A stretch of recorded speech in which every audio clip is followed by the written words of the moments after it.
الله الرحمن الرحيم يأمرون بالمعروف وينهون عن المنكر ويقيمون الصلاة ويؤتون الزكاة ويطيعون الله ورسوله. ان ایمان والوں کے لیے جو 5 قسم کے کام اپنی زندگی میں کرتے ہیں، رب جلال نے خوشخبری دی ہے اپنی رحمت کی.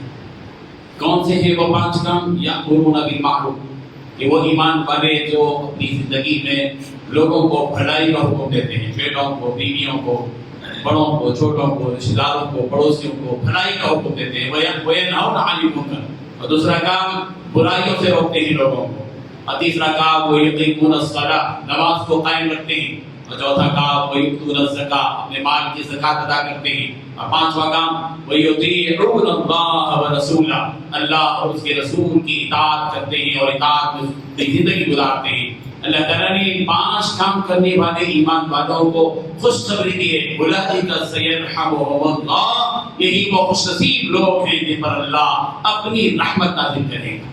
بندہ مومن کو چاہیے کہ اپنے اندر حرص پیدا کرے کہ میں اللہ کی رحمت کو کیسے پاؤں. جس مومن کے دل میں شوق پیدا ہوتا ہے اور اس کا شوق اس کے قدموں کو نیکیوں کی طرف، 5 کاموں کی طرف آگے بڑھاتا ہے، تو پھر منزل پر جب پہنچے گا اللہ کی رحمت کو اپنے قریب پائے گا. اللہ تعالی ہم سب کو ایک خوش نصیب احباب میں بنا دے. آمین. وآخر دعوانا الحمد للہ رب العالمین.